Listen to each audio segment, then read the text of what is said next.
솔직히 말씀드릴게요. 여러분이 지금 월급 아끼고 적금 들면서 10억 모으려면 평생이 걸립니다.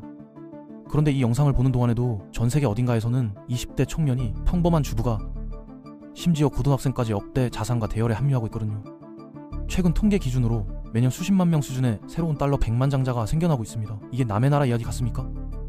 그렇다면 여러분은 아직 돈이 어디로 흘러가는지 모르고 계신 겁니다. 오늘 그 흐름을 낱낱이 보여드리겠습니다. 먼저 가장 확실하면서도 많은 사람들이 간과하는 방법부터 짚어보죠. 바로 영업인데요. 대부분 100만 장자 하면 의사나 변호사 같은 전문직을 떠올리지만 현실은 좀 다릅니다. 일부 상위 세일즈 직군에서는 연 20만 달러 이상을 버는 경우도 있거든요. 물론 직군이나 회사, 개인 성과에 따라 편차가 매우 크다는 점은 알아두셔야 합니다. 의사가 되려면 10년 넘게 공부하고 수련 받아야 하고, 변호사도 로스쿨에 사법시험까지 엄청난 시간과 돈이 들어가는데, 영업은 학벌도 자격증도 필요 없이 실력만 있으면 바로 시작할 수 있다는 점에서 완전히 다른 게임이죠. 영업이 왜 이렇게 강력한지 한 가지 더 말씀드리면, 이건 단순히 물건 파는 기술이 아니라 모든 비즈니스의 핵심 역량이기 때문입니다. 창업을 하든 투자를 유치하든 심지어 취업 면접을 보든 결국 자신을 파는 능력이 필요하거든요. 그래서 세일즈를 제대로 배워두면 어떤 분야로 가든 돈을 버는 속도가 달라지는 겁니다. 그랜트 카돈의 10배의 법칙이나 제프리 지토머의 세일즈 바이블 같은 책들이 꾸준히 베스트셀러인 이유도 여기에 있죠. 영업 능력 하나만 제대로 갖춰도 평생 먹고 사는 문제는 해결된다고 봐도 과언이 아닙니다. 그 다음으로 살펴볼 건 책 쓰기인데요. 여기서 많은 분들이 오해하는 게 있습니다. 해리포터나 그레이의 50가지 그림자 같은 대박을 터뜨려야만 돈을 벌 수 있다고 생각하시는 거죠. 하지만 현실은 그렇지 않거든요. 뉴욕타임스 베스트셀러가 되려면 대략 하나 부만 팔면 되고, 이미 한 번 리스트에 올랐던 작가라면 5,000부로도 가능합니다. 핵심은 한 권의 대박이 아니라 꾸준한 출간이에요. 계속 책을 내다 보면 어느 순간 하나가 터지게 되어 있거든요. 아만다 호킨이라는 작가의 이야기를 들려드릴게요. 이 사람은 미국의 거의 모든 출판사에서 거절당한 무명 작가였습니다. 아무도 그녀의 소설에 관심을 갖지 않았죠. 그런데 이 사람이 머페 컨벤션에 가고 싶었는데 차비가 없었어요. 돈이 없으니까 어떻게 했냐면 그동안 써놨던 소설들을 아마존 킨들에 셀프 출판해 버린 겁니다. 보도에 따르면 이후 셀프 출판만으로 수백만 달러의 수익을 올린 대표적인 성공 사례가 되었죠. 출판사들이 안 된다고 했던 바로 그 책들로요. 여기서 중요한 포인트가 하나 있는데요. 요즘은 유튜브든 블로그든 팟캐스트든 자신만의 채널을 가진 사람들이 많잖아요. 이런 플랫폼이 있으면 책 판매가 훨씬 쉬워집니다. 팬들이 이미 있으니까 책을 내면 그 사람들이 먼저 사주거든요. 심지어 아직 책이 나오기도 전에 예약 구매를 해주는 경우도 많습니다. 그래서 지금 어떤 형태로든 콘텐츠를 만들고 있다면 그걸 책으로 엮어내는 걸 진지하게 고려해 보시라는 겁니다. 특허나 상표권 라이센싱에 대해서도 이야기해 볼게요. 이건 발명가나 디자이너 기질이 있는 분들에게 특히 유효한 방법인데요. 직접 회사를 차리고 제품을 생산하고 마케팅하고 판매하는 모든 과정을 거치지 않아도 된다는 게 핵심입니다. 아이디어만 있으면 되거든요. 로니 존슨이라는 사람의 이야기를 해드릴게요. 이 사람 이름은 모르셔도 그가 만든 제품은 분명 아실 겁니다. 바로 슈퍼소커, 그 유명한 물총이거든요. 로니 존슨은 나사에서 일하던 엔지니어였는데 어느 날 집에서 이것저것 만지작거리다가 우연히 강력한 물줄기가 나오는 장치를 발명했습니다. 이게 장난감으로 쓰면 재밌겠다 싶었는데 문제는 장난감 회사를 운영할 능력이 없었던 거죠. 생산도 마케팅도 유통도 전혀 몰랐으니까요. 그래서 이 사람이 어떻게 했냐면 해즈브로라는 대형 장난감 회사에 기술을 라이센싱 해버린 겁니다. 이후 미지급 로열티 관련 소송에서 약 7천만 달러 이상을 추가로 받았고 현재 수많은 특허를 보유한 성공한 발명가로 알려져 있습니다. 특허 등록이 비싸고 복잡하다고 걱정하시는 분들이 계실 텐데요. 여기서 한 가지 짚고 넘어갈 게 있습니다. 이른바 가난한 자의 특허라고 해서 아이디어를 문서화한 뒤 자기 자신에게 등기우표로 보내 날짜를 증명하는 방법이 회자되곤 하거든요. 하지만 이 방식은 정식 특허권을 대체할 수 없고 법적 보호가 확실하지 않다는 점을 분명히 아셔야 합니다. 진지하게 사업화할 아이디어라면 각 나라의 특허 제도에 따라 정식 추원을 하고 전문가 상담을 받는 것이 안전하겠죠. 드롭시핑 사업도 빼놓을 수 없는데요. 이 모델은 재고 부담 없이 온라인 비즈니스를 할 수 있다는 점에서 초보 창업자들에게 특히 매력적입니다. 어떻게 돌아가는지 간단히 설명드릴게요. 예를 들어 중국에 있는 공급업체가 다이어트 차를 포장해서 배송까지 해주는데 개당 $5라고 칩시다. 여러분은 웹사이트를 만들어서 이 제품을 $20에 판매하는 거예요. 주문이 들어오면 고객 정보와 $5를 공급업체에 보내고 그쪽에서 직접 고객에게 배송합니다. 여러분은 창고도 필요 없고 포장도 안 해도 되는데 $15가 남는 구조죠. 이게 실제로 얼마나 큰 돈이 되는지 보여주는 사례가 있는데요. 그레타 반 리엘이라는 젊은 사업가가 인스타그램 피트니스티 열풍을 일으킨 장본인이거든요. 이 사람이 드롭시핑으로 다이어트 차를 팔면서 짧은 기간 안에 상당한 매출을 올린 것으로 알려져 있습니다. 카일리 제너도 비슷한 방식으로 화장품 사업을 했는데요. 직원이 소수에 불과한데 생산과 배송을 전부 외주로 돌리면서 회사 지분 대부분을 유지했습니다. 이런 구조 덕분에 엄청난 자산가가 된 거죠. 작은 사업을 시작해서 키워나가는 방법도 말씀드릴게요. 앞에서 소개한 방법들이 좀 특수해 보일 수 있는데 사실 대부분의 백만장자는 이 평범한 방식으로 부를 쌓았습니다. 특별한 아이디어나 기술 없이도 문제를 해결하는 서비스를 제공하고 수익을 내고 사람을 고용해서 규모를 키우는 거죠. 청소 서비스든 배달 대행이든 온라인 강의든 시작점은 대부분 아주 소박합니다. 중요한 건 일단 시작하고 계속 성장시키는 거거든요. 사업을 시작할 때 가장 먼저 해야 할 건 해결할 문제를 찾는 겁니다. 사람들이 불편해한 게 뭔지, 돈을 내고 와도 해결하고 싶어 하는 게 뭔지를 파악하는 거죠. 그 다음에 그 문제를 해결해주고 대가를 받는 구조를 만들면 됩니다. 처음에는 혼자서 모든 걸 다 하겠지만 수익이 나기 시작하면 사람을 뽑아서 시스템화하고 그러면 여러분은 더 중요한 성장 전략에 집중할 수 있게 되는 거죠. 모든 사업이 이 패턴을 따릅니다. 복리의 힘을 활용한 인덱스 펀드 투자도 있는데요. 알버트 아인슈타인이 복리를 세계 8번째 불가사의라고 불렀다는 거 아시나요? 이해하는 자는 벌고 이해하지 못하는 자는 지불한다고 했거든요. 이론적으로 72법칙 기준 연 7% 수익률이면 약 10년마다 원금이 2배가 됩니다. 문제는 시간이 너무 오래 걸린다는 건데 여기서 변수를 조절하면 속도를 높일 수 있어요. 일반적인 조언은 소득의 10%를 저축하라는 건데 연봉 5천만 원 기준으로 이렇게 하면 백만장자가 되는데 수십 년이 걸립니다. 누가 60대에 부자가 되고 싶겠습니까? 그래서 3가지 변수를 동시에 높여야 합니다. 버는 돈을 늘리고 저축률을 높이고 투자 수익률을 올리는 거죠. 처음 2개는 여러분의 노력에 달렸고 3번째는 투자처를 바꾸면 됩니다. 일반 적금이나 펀드 대신 S&P 500 같은 인덱스 펀드의 경우 장기간 평균 7%에서 10% 수준의 수익률을 기록해 왔거든요.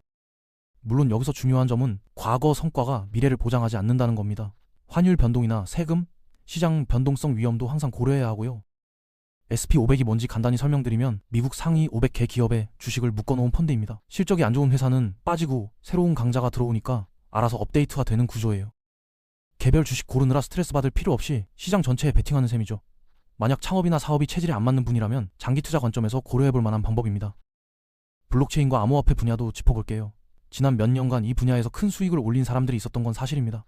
ICO라고 하는 초기 코인 공개를 통해 자금을 모으고 사업을 키운 케이스들인데요. 여기서 분명히 말씀드려야 할 게 있습니다. 현재 ICO에 대한 규제가 전 세계적으로 강화되었고 사기나 손실 위험이 매우 크다는 점이에요. 이 분야에 관심이 있다면 규제 상황과 리스크를 충분히 이해한 후에 접근해야 합니다.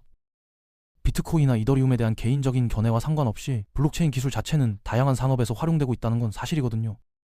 지금이라도 이 분야를 공부하기 시작하면 앞으로의 변화에 더 잘 대응할 수 있을 겁니다. 다만 기술적인 부분보다는 어떤 문제를 해결하는지, 어떤 산업에 적용되는지 큰 그림을 이해하는데 집중하시고 투자는 항상 신중하게 접근하시기 바랍니다. 프랜차이즈 인수에 대해서도 이야기해 볼게요. 창의적인 사업 아이디어가 없는 분들에게 특히 좋은 방법입니다. 왜냐하면 이미 검증된 시스템을 그대로 가져다 쓰면 되니까요. 프랜차이즈가 뭐냐면 성공한 브랜드가 자기네 운영 노하우를 패키지로 만들어서 파는 겁니다. 맥도날드나 스타벅스 생각하시면 됩니다. 가맹비를 내고 매출의 일정 비율을 본사에 주는 대신 브랜드 인지도와 검증된 매뉴얼을 활용할 수 있는 거죠. 프랜차이즈 비용은 천차만별인데요. 작은 브랜드는 1,000원대부터 시작하는 것도 있고 던킨 도너츠 같은 경우는 가맹비만 수천만 원에서 1억 원 가까이 됩니다. 거기에 운영자금까지 합치면 상당한 자본이 필요하고요. 핵심은 자기 지역과 예산에 맞는 프랜차이즈를 잘 고르는 건데 한번 자리를 잡으면 안정적인 수익이 나오고 여러 개로 확장하면 진짜 큰 돈이 됩니다. 실제로 프랜차이즈 여러 개 운영하면서 억대 연 버는 사람들 많거든요. 구독 서비스 모델에 대해서도 설명해 드릴게요.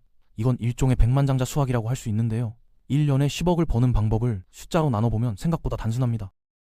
5,000명이 월 17달러씩 내면 됩니다. 또는 2,000명이 월 42달러, 1,000명이 월 83달러, 500명이 월 167달러를 내도 같은 결과가 나오죠. 이렇게 보면 불가능한 숫자가 아니거든요. 그래서 요즘 모든 비즈니스가 구독 모델로 전환하고 있는 겁니다.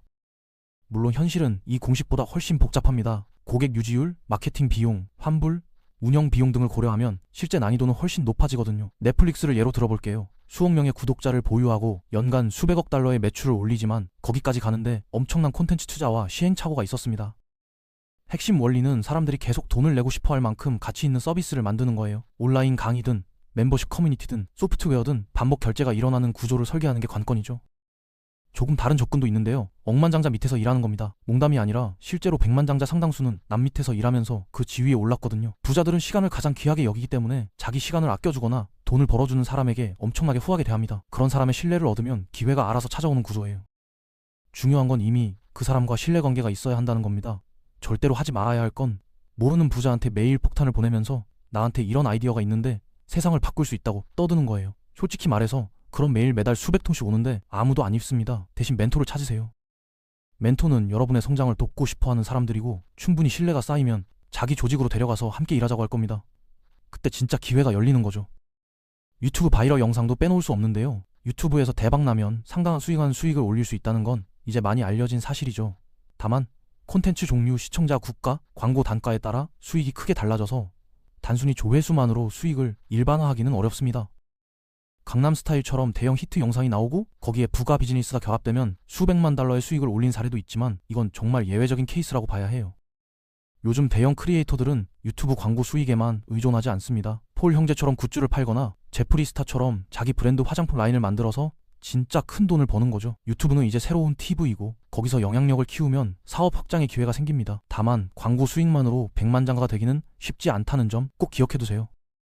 블로그 수익화에 대해서도 이야기해볼게요. 유튜브만큼 화려하진 않지만 블로그도 여전히 돈이 됩니다. 스콧 델롱이라는 사람이 바이런 노바라는 사이트를 만들었는데요. 페이스북에서 공유되는 바이럴 기사들을 모아놓은 사이트였어요. 버즈피드가 하는 것과 비슷하죠. 이 사람이 몇 년 만에 사이트를 최대 1억 달 규모의 조건으로 매각한 것으로 알려져 있습니다. 핵심은 엄청난 트래픽인데 솔직히 말해서 이건 이 리스트에서 가장 어려운 방법 중 하나예요. 하지만 스콧 델롱처럼 새로운 트렌드의 초기 파도를 탈 수 있다면 가능성이 열립니다. 지금은 어떤 플랫폼이나 형식이 그런 기회를 줄지 모르니까 계속 시장을 관찰하고 빠르게 움직일 준비를 해두는 게 중요하겠죠. 앱 개발에 대해서도 말씀드릴게요. 앱 시장도 여전히 돈이 됩니다. 다만 예전과는 양상이 좀 달라졌어요. 캔디 크러쉬가 전성기 때 엄청난 수익을 올리던 시절에서 지금은 명상앱 카미 수억 달러 기업 가치를 인정받고 포트나이트가 인앱 결제로 단기간에 10억 달러를 돌파하는 시대가 됐거든요. 사용자들이 자주 돌아올 이유가 있고 기꺼이 돈을 쓸 가치가 있는 앱이라면 아직도 기회는 있습니다.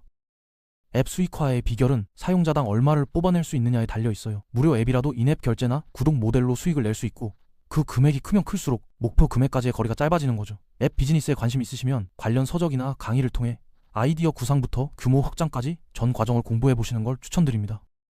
트위치 스트리밍도 있는데요. 라이브 방송이 이제 완전히 메인스트림이 됐습니다. 닌자 같은 스트리머는 전성기에 한 달 50만 달 수준의 수익을 올렸다고 공개 인터뷰에서 밝힌 바 있는데요. 물론 시점이나 계약 조건에 따라 수익은 크게 변한다는 점은 알아두셔야 합니다. 트위치가 뭔지 모르시는 분들을 위해 설명드리면 실시간으로 자기 모습이나 게임 플레이를 방송하는 플랫폼이에요. 수익 구조는 크게 세 가지인데요. 유료 구독이 메인이에요. 여러 등급의 구독 옵션이 있고 스트리머와 플랫폼이 나눠 갔습니다. 그 다음에 시청자들이 직접 도네이션을 하는 것도 있고요. 레드불 같은 스폰서와 계약해서 제품 홍보하는 것도 큰 수입원이에요. 상당한 규모의 유료 구독자를 확보하면 큰 수익을 올릴 수 있지만 거기까지 가는 길은 결코 쉽지 않습니다. 마지막으로 리셀링, 즉 되팔기 사업이에요. 이건 장사의 가장 기본적인 원리죠. 싸게 사서 비싸게 파는 겁니다. 어떤 물건을 남들보다 싸게 구할 수 있고 그걸 더 높은 가격에 살 의향이 있는 사람을 찾을 수 있다면 돈이 됩니다. 이 단순한 원리로 큰 돈을 번 사람들이 많거든요. 벤자민 킥스라는 10대 소년 이야기를 해드릴게요. 이 친구가 스니커즈 리셀로 연 매출 약 100만 달 규모를 올린 것으로 알려져 있습니다. 시작은 엄마가 사준 운동화를 친구한테 비싸게 판 거였어요. 그 돈으로 다른 신발을 사고 또 팔고 이걸 반복했죠. 얼마 지나지 않아 유명 셀럽들이 이 친구한테 연락해서 희귀 스니커즈를 사가기 시작했습니다. 지금은 아예 리셀 전문 사업체를 운영하고 있어요. 스니커즈뿐 아니라 자동차, 집, 골동품 등 모든 분야에서 이 바이플립 리핏 전략이 통합니다. 핵심은 특정 물건에 대해 사람들이 얼마나 기꺼이 돈을 쓰는지를 아는 것, 그리고 그 물건을 남들보다 싸게 구하는 방법을 찾는 거예요. 어느 분야든 전문성이 생기면 기회가 보이기 시작하거든요. 여기까지가 100만 달러를 만드는 핵심 방법들이었는데요. 보너스로 하나 더 말씀드릴게요. 정말 엉뚱한 아이디어가 대박을 터뜨리는 경우도 있습니다. 돌멩이를 애완동물이라고 팔아서 큰 돈을 번 사람이 있고요. 웹사이트에 픽셀을 팔아서 100만 달러를 번 사람도 있어요. 강아지용 선글라스로 성공한 사업가도 있고 감자에 메시지를 써서 보내주는 서비스로 수익을 올린 사람들도 있습니다. 세상에는 정말 예상치 못한 방식으로 성공한 사례들이 있습니다. 오늘 소개한 방법들 중에 하나가 여러분에게 영감을 줬으면 좋겠고요. 아니면 전혀 새로운 아이디어가 떠올랐을 수도 있겠죠. 중요한 건 생각만 하지 말고 실행에 옮기는 겁니다. 매년 수십만 명의 새로운 백만장자가 생겨나고 있다는 걸 기억하세요. 다음 백만장자가 여러분이 안 될 이유는 없습니다.